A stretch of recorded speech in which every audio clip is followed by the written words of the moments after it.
নমস্কার বন্ধুরা, সোমার রান্নাঘরে আপনাদেরকে অনেক অনেক স্বাগত জানাই। তো কেমন আছেন বন্ধুরা? নিশ্চয়ই ভালো আছেন।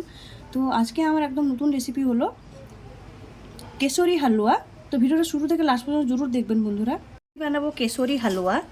তো তার জন্য আমার এখানে লাগবে লং নিয়েছি, আমি কাজু নিয়েছি, কিশমিশ নিয়েছি, এখানে আমি নিয়েছি কেশর নিয়েছি, ফুড কালার নিয়েছি, ইয়েলো ফুড কালার, সুজি নিয়েছি আমি। এদিকে আমি কড়াইটা বসিয়ে দিয়েছি। তো আমি সুজিটা ঢেলে দিব। সুজিটা ভাজা হবে না, জাস্ট একটু খালি। কেশরি হালুয়া সুজিটা ভাজা হয় না। তো এবার আমি সুজিটা দিয়ে দিয়েছি। এবার আমি ঘিটা দিয়ে দিব। গ্যাসটা স্লো রেখেছি, সুজিটা যেহেতু ভাজা হবে না, যখন গ্যাসটা স্লো রেখেছি এবার আমি ঘিটা দিয়ে দিচ্ছি। ঘিটা খালি গলিয়ে নিব সুজির মধ্যে।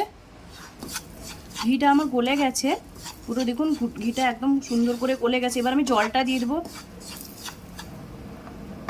আমি জলটা আঞ্জাতে দিচ্ছি। দেখুন জলটা আমি আঞ্জাতে দিয়ে দিলাম। ভালো করে আমি মিক্স করে নিব জলটা দিয়ে এইভাবে, নাহলে ডালা হয়ে যাবে। এই কেশরি হালুয়াটা আমি একটা সাউথের মন্দিরে গিয়েছিলাম, তো আমি সেখানে হালুয়াটা খেয়েছিলাম। এতটাই টেস্টি কেশরি হালুয়াটা, তো আমি ভাবলাম আপনাদের সঙ্গে একটু শেয়ার করি। এটাকে আমি 5 মিনিট ঢাকা দিয়ে দেবো এইভাবে। ঢাকাটা আমি খুলে নিয়েছি। এবার এখানে আমি চিনি নিয়েছি, স্বাদ মতো চিনিটা দিচ্ছি আমি। চিনিটাকে ভালো করে গলিয়ে নিব এইভাবে। এখানে আমি ফুড কালারটা দিয়ে দিব। একটু বাটিতে জল নিয়েছি, তো জলের মধ্যে আমি দিয়ে দিব কালারটা, ইয়েলো ফুড কালারটা কালারের জন্য। এটাকে ভালো করে মিক্স করে নিব। এবার ফুড কালারটা আমি দিয়ে দিব জলের মধ্যে গুলে। এটাকে ভালো করে মিক্স করে নিব এভাবে। এবার সামান্য একটু কেশর নিয়েছি, কেশরটা আমি দিয়ে দিলাম, উপর থেকে ছড়িয়ে দিলাম। লং নিয়েছি, আমি লংটা দিয়ে দিচ্ছি।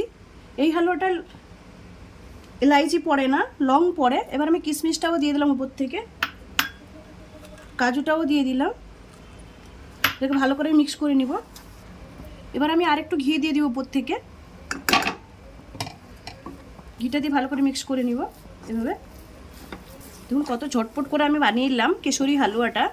আর অনেক সুন্দর হয় এই হালুয়াটা খেতে, আর প্রচুর ইজিলিভাবে এই হালুয়াটা বানানো যায়।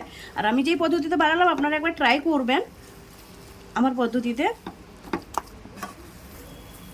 দেখুন কি সুন্দর ঘিটা ছেড়ে দিয়েছে উপর থেকে, হালুয়াটা হয়ে গেছে। তো এটাকে আমি নামিয়ে নিচ্ছি। আমার কেশরি হালুয়া রেডি হয়ে গেছে। আর এই রেসিপিটা যদি ভালো লাগে লাইক করুন, শেয়ার করুন, সাবস্ক্রাইব করুন, আর আমাকে কমেন্ট করে জানান আমার কেশরি হালুয়াটার রেসিপি কেমন লাগলো। ধন্যবাদ বন্ধুরা, ভালো থাকেন।